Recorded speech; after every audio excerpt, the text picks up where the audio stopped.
నమస్తే. Welcome to our channel. Senior journalist Damu Balaji గారున్నారు. వారితో మాట్లాడదాం. సార్ నమస్తే సార్. నమస్తే. సార్ కేటీఆర్ అరెస్ట్‌కు మోడీ స్కెచ్ వేశారంటున్నారు. అలాగే ఈడీ కూడా దీన్ని చాలా సీరియస్‌గా తీసుకుంది. సో, అసలు కేటీఆర్ అరెస్ట్‌కి మోడీ స్కెచ్ చేయాల్సిన అవసరం ఏముంది సార్? అలాగే నిన్న కేటీఆర్ ఒక ప్రెస్ మీట్ కూడా పెట్టి చాలా విషయాలు చెప్పారు. అంటే నేను ఈ ఫార్ములా కేస్ రేస్‌లో 10 పైసలు కూడా నేను అవినీతి చేయలేదు అనేది ఆయన వివరించారు. ఇది రాజకీయ కుట్రగా ఆయన వ్యక్తీకరిస్తున్నారు. సో, దీని గురించి మీరేం చెప్తారు సార్? మామూలుగానే మోడీ అనుకుంటే ఈడీ వస్తుంది హ్మ్. అనేది సామెత అనమాట. అవును సార్. ఈ మధ్య కాలంలో దాదాపు ప్రతిపక్షాల మీద వందల వేల కేసులు ఫామ్ అవుతున్నాయి. ఇవన్నీ కూడా దీంట్లో మెజారిటీ కేసులు కోర్టులో నిలబడట్లేదు. హ్మ్. కేవలం కక్ష సాధింపు కోసం రాజకీయ ప్రత్యర్థులను కంట్రోల్ చేసి తన కంట్రోల్‌లో పెట్టుకోవడం కోసం మోడీ ప్రభుత్వం ఈడీని, సిబిఐని, ఎన్ఐఏని, ఐటీ డిపార్ట్మెంట్‌లని ఉపయోగిస్తుంది. జీఎస్టీ వాళ్ళని వీళ్ళందరినీ అనేక ప్రభుత్వ ఇన్వెస్టిగేటివ్ ఏజెన్సీలని వాడుకొని ప్రతిపక్ష రాజకీయ నాయకుల్ని కంట్రోల్ చేసుకోవడం, భయభ్రాంతం చేయడం, తనకి లొంగని వాళ్ళని జైళ్ళల్లో పెట్టడం, కేజ్రీవాల్ లాంటి వాళ్ళని. ఇది ఈ ప్రభుత్వం చేస్తుంది. గతంలో కాంగ్రెస్ కూడా చేసింది. హ్మ్. ఇక్కడేమి నా దృష్టిలో ఏ రాజకీయ పార్టీకి, ఒక రాజకీయ పార్టీకి ఇంకో రాజకీయ పార్టీ తేడా లేదు. తేడాలి. హ్మ్. కాబట్టి మోడీని ఒకడినే అనడం కాదు. గతంలో కూడా కాంగ్రెస్ సిబిఐని ఇలాగే వాడుకునింది. ఇందిరాగాంధీ పీరియడ్‌లో ముఖ్యమంత్రుల్ని బొమ్మల్లాగా మార్చేసేవాళ్ళు. రామారావు లాంటి వాళ్ళని, ఎన్టీ రామారావు లాంటి వాళ్ళని ఎలా ఆడుకున్నారో మనం చూసాం. హ్మ్. బీజేపీ ఇంకొంత ఆర్గనైజ్డ్‌గా చేస్తుంది. ఎందుకంటే దాని బలం వేరు, దాని పార్టీ స్ట్రక్చర్ వేరు, దాంట్లో ఉన్న వాళ్ళ వ్యక్తుల యొక్క వ్యూహాలు వేరు.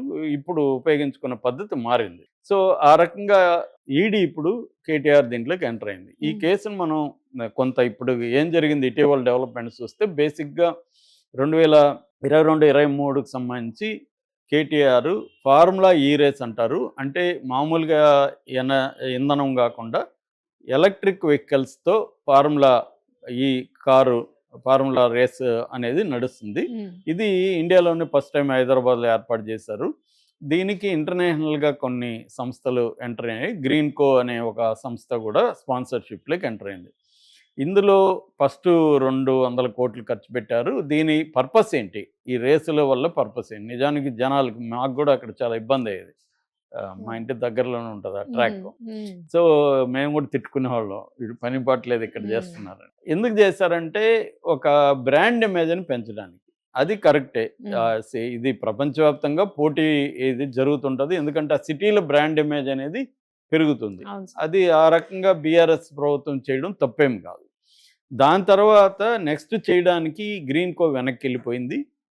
గవర్నమెంట్ నుంచి హెచ్ఎండిఏ నుంచి 55,00,00,000 ఈ కండక్ట్ చేసే సంస్థకు రిలీజ్ చేశారు. ఇది ఇలా రిలీజ్ చేయడం ప్రొసీజరల్ ల్యాప్స్ అంటే పద్ధతులను పాటించలేదు, అక్రమాలు జరిగాయి హ్మ్. అనేది రేవంత్ రెడ్డి ప్రభుత్వం ఆరోపించింది. ఏం అక్రమాలంటే ఒకటి హెచ్ఎండిఏకి 10,00,00,000 కంటే ఎక్కువ ఇచ్చే అధికారం లేదు. హ్మ్. ఎక్కువ ఇవ్వాలంటే ఆర్థిక శాఖ అనుమతి కావాలి, మంత్రిమండలి తీర్మానం ఉండాలి. ఆ 2 కూడా జరగలేదు.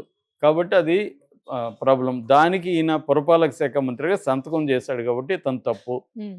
రెండవది ఆ సంస్థ దేనికైతే ఇచ్చారో ఇచ్చినప్పుడు ఎలక్షన్ కోడ్ అమల్లో ఉంది. ఎలక్షన్ కోడ్ ఉన్నప్పుడు ఇవ్వకూడదు. అది రెండవ తప్పు. మూడవ తప్పు పౌండ్స్‌లో పే చేశారు. పౌండ్స్‌లో పే చేసినప్పుడు ఆర్‌బీఐ రూల్స్‌ని ఫాలో కాలేదు. ఇది హ్మ్. మూడో తప్పు. హ్మ్. సో, ఇక్కడ అవినీతి జరిగింది అనేది ప్రధానమైన ఆరోపణ. దాని తర్వాత ఇటీవల కాంగ్రెస్ పార్టీ వీళ్ళు ఏం ఆరోపిస్తున్నారంటే ఈ గ్రీన్‌కో సంస్థ 2022, 23లో 41,00,00,000 బీఆర్ఎస్ పార్టీకి పార్టీ ఫండ్ ఎలక్టరల్ బాండ్ రూపంలో ఇచ్చింది. హ్మ్. సో, వాళ్ళు ఫండ్ ఎందుకు ఇచ్చారు? వాళ్ళకి కాంట్రాక్ట్ ఇచ్చాడు కాబట్టి ఇస్తున్నారు కాబట్టి ఫండ్ ఇచ్చాడు. హ్మ్. సో, ఇది క్విడ్ ప్రోకో. క్విడ్ ప్రోకో అంటే నేను నీకు ఇది ఇస్తా, నువ్వు నాకు అది ఇవ్వు అనే దాన్ని క్విడ్ ప్రోకో అంటారు. ఇది క్విడ్ ప్రోకో అనేది ఆరోపించారు. దీంతో వీళ్ళు ప్లాన్డ్‌గా వెళ్లారు రేవంత్ రెడ్డి ప్రభుత్వం. ముందుగా ఈయన మంత్రిగా ఉన్నప్పుడు ఇది జరిగింది కాబట్టి prevention of corruption act amendment 17A section ప్రకారం గవర్నర్ పర్మిషన్ తీసుకోవాలి. అది చంద్రబాబు విషయంలో జగన్ చేయలేదు కాబట్టి అది సుప్రీంకోర్టు వరకు ఆ పాయింట్ మీద చంద్రబాబు వెళ్ళాడు. హ్మ్. అందుకని ఈసారి రేవంత్ రెడ్డి ఏందంటే ముందస్తుగా గవర్నర్ అనుమతి తీసుకున్నారు. గవర్నర్ కూడా దీంట్లో ప్రైమా ఫేసి ఎవిడెన్స్ ఉందా లేదా అనేది రేపొద్దున సుప్రీంకోర్టు గవర్నర్‌ని తప్పుపట్టొచ్చు ప్రైమా ఫేసి ఎవిడెన్స్ అవును సార్. లేకపోతే. హ్మ్. సో, ప్రైమా ఫేసి ఎవిడెన్స్ ఉందనేది గవర్నర్ తేల్చుకుని పర్మిషన్ ఇచ్చాడు. దాని తర్వాత ప్లాన్డ్గా వీళ్ళు ఏం చేశారంటే సిఎస్ తరపున శాంతకుమారి ఏసీబీకి లెటర్ రాసింది 18వ తేదీ. ఏసీబీకి రాస్తే 19వ తేదీ ఏసీపీ ఎఫ్ఐఆర్ నమోదు చేసింది. దాని తర్వాత ఈడీకి కూడా వీళ్ళు చెప్పారు. ఎందుకంటే ఈడీ ఎప్పుడు వస్తుంది, ఎన్ఫోర్స్మెంట్ డైరెక్టరేట్ ఎప్పుడు వస్తుందంటే ఒక డర్టీ మనీని, ఒక బ్లాక్ మనీని వైట్ చేసుకుంటే, అంటే డర్టీ మనీని క్లీనింగ్, లాండరింగ్ అంటే క్లీనింగ్, మనీ లాండరింగ్ అంటే మనీని, డర్టీ మనీని క్లీన్ చేసుకోవడాన్ని మనీ లాండరింగ్ అంటారు. అలాగా మనీ లాండరింగ్ జరుగుంటే ఈడీ ఎంటర్ అవుతుంది ఎప్పుడైనా. దానికోసం పిఎంఎల్ఏ చట్టం ఉంది, ప్రివెన్షన్ ఆఫ్ మనీ లాండరింగ్ అనే ఒక చట్టము ఉంది.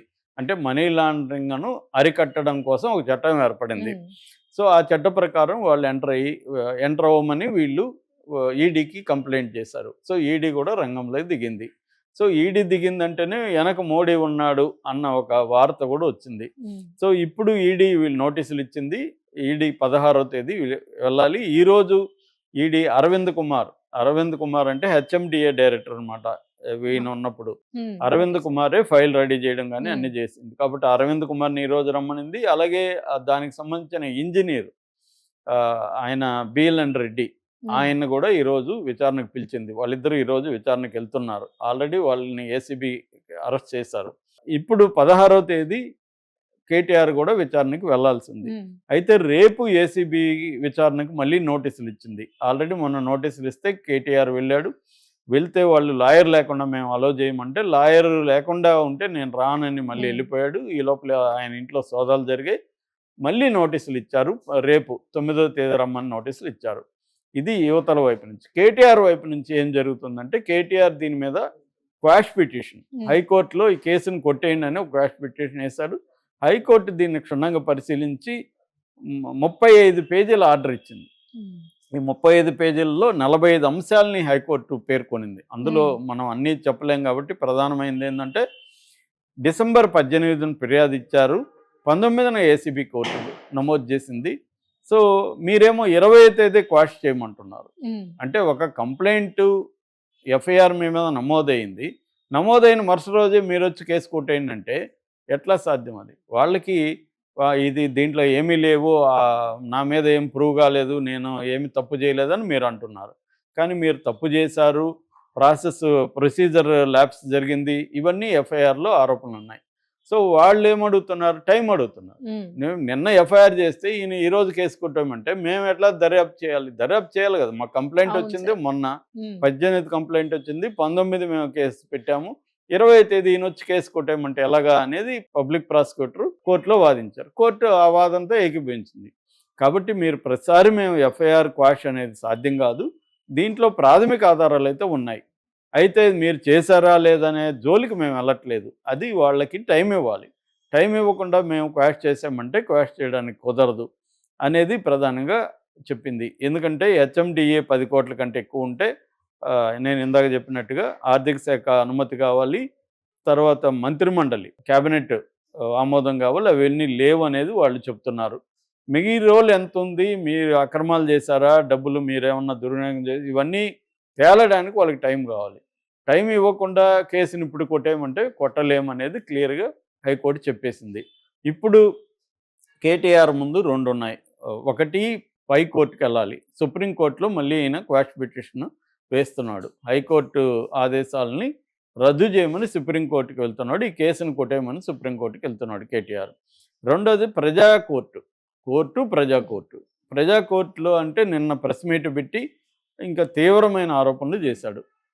రేవంత్ రెడ్డిని భయంకరంగా మాట్లాడాడు, అతను పొట్టినాయుడని, తను బ్రోకర్ ముఖ్యమంత్రి అని, కాంట్రాక్టర్ మంత్రులుగా ఉన్నారని చెప్పాడు. అలాగే తన మీద వచ్చిన ఆరోపణలు తిప్పికొట్టాడు. నేను గ్రీన్ కోకి 40 కోట్లు మా పార్టీకి ఇస్తే నేను గ్రీన్ కో కాంట్రాక్ట్ ఇచ్చాము, క్విడ్ ప్రోకో అంటున్నారు.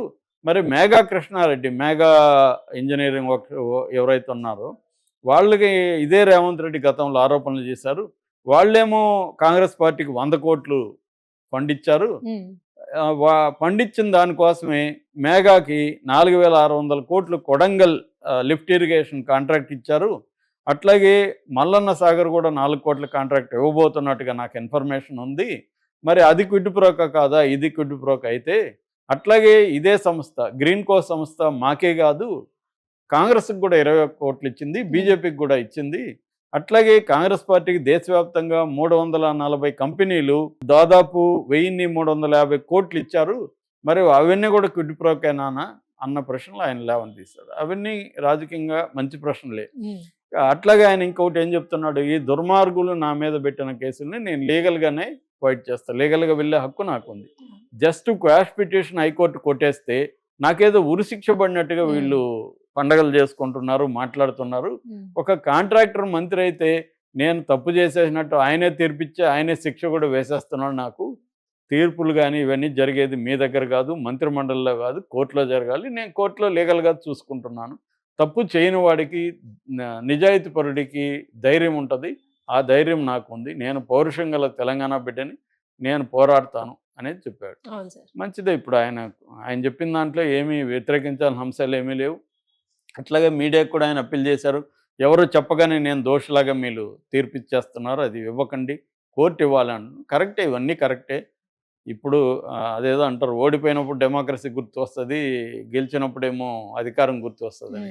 గత 10 ఏళ్ళుగా వీళ్ళే ఎంత డెమోక్రసీ ఫాలో అయ్యారు. బీఆర్ఎస్ అతి దారుణంగా ప్రజాప్రతినిధుల మీద, ప్రతిపక్షాల మీద, పౌర సమాజం నాయకుల మీద, అందరి మీద కేసులు పెట్టాడు. అరగోపాల్ లాంటి వాళ్ళ మీద, సంధ్య లాంటి వాళ్ళ మీద, వీళ్ళు ఉపా లాంటి చట్టం పెట్టలేదా, మందకృష్ణ మాదిగ లాంటి వాళ్ళని లోపలేయలేదా, తెలంగాణ రావడానికి కేసీఆర్ కారణమో, కోదండరామరెడ్డి కూడా అంత కారణం. ఆయన్ని హౌస్ అరెస్టులు ఎన్నిసార్లు చేశారు, ఆయన ఎన్ని రకాల ఇబ్బందులు పెట్టారు.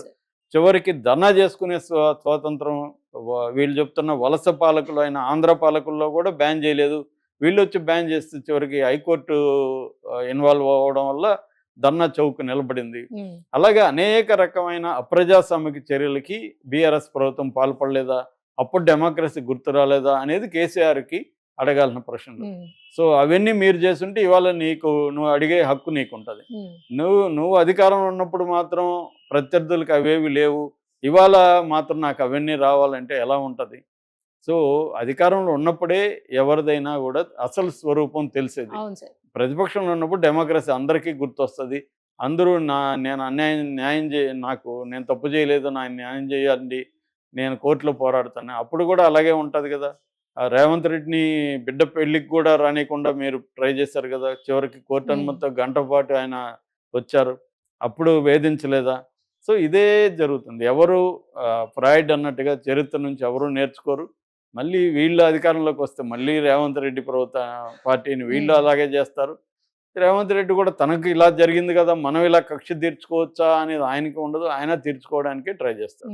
సో అలాగా కేటీఆర్కి ఇటు కోర్టు కానీ, ఇటు ఈడీ అంటే మోడీకి కూడా ఏముందంటే, ఇక్కడ బీఆర్ఎస్ని కొట్టేస్తే దెబ్బ, అప్పుడు కాంగ్రెస్ బీజేపీ మాత్రమే ఉంటాయి. ఆల్రెడీ బీఆర్ఎస్ బలహీనంగా ఉంది కాబట్టి బీఆర్ఎస్ ప్లేస్ని మనం ఆక్యుపై చేయొచ్చు అనేది మోడీకి ఉంటుంది. మోడీ స్ట్రాటజీని దేశంలో ఏ బలహీనమైన పార్టీ ఎక్కడుంటే ఆ పార్టీని ఇంకొంత దెబ్బ కొట్టేసి